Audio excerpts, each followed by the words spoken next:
scripture and had an intellectual response to it, and maybe you've heard it multiple times, and it's all in your head, but it hasn't dropped down into your heart. And then something happens in life, and it takes on a whole new meaning. A few weeks ago, Psalm 112, verse 7, for some reason just jumped out. And it reads, "He is not afraid of bad news. His heart is firm, trusting in the Lord." So we have a Heavenly Father, just like that little girl had a mom who was holding her in her lap. She was scared. She wasn't happy that somebody had just stolen her tonsils away from her. But there was somebody who knew more, had a broader perspective, a wiser perspective, and knew that this was for her very best. And so sometimes bad things happen, sometimes people make mistakes, but we're going to move on.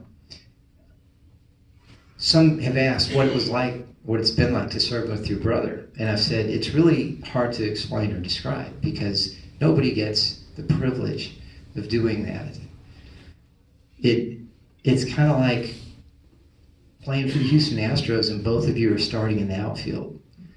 Now you're not in the bullpen after Wednesday night, but in the outfield.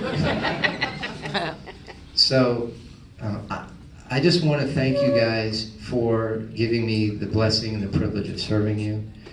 I want you to know that I truly love it, and I still have a passion for it.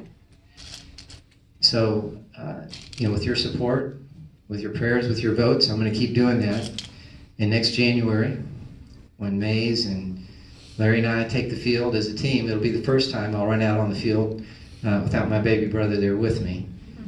But we will carry the fight, and we will continue forward, and we will continue to do everything that we can to fight for what the people in this room know to be truth and the principles that we stand on: sanctity of life, fiscal responsibility, personal responsibility. So that's not going to end. And no matter what bumps we hit in the road, we're going to keep plowing forward. So with that, I thank you guys. It is an honor and a blessing to serve you. I apologize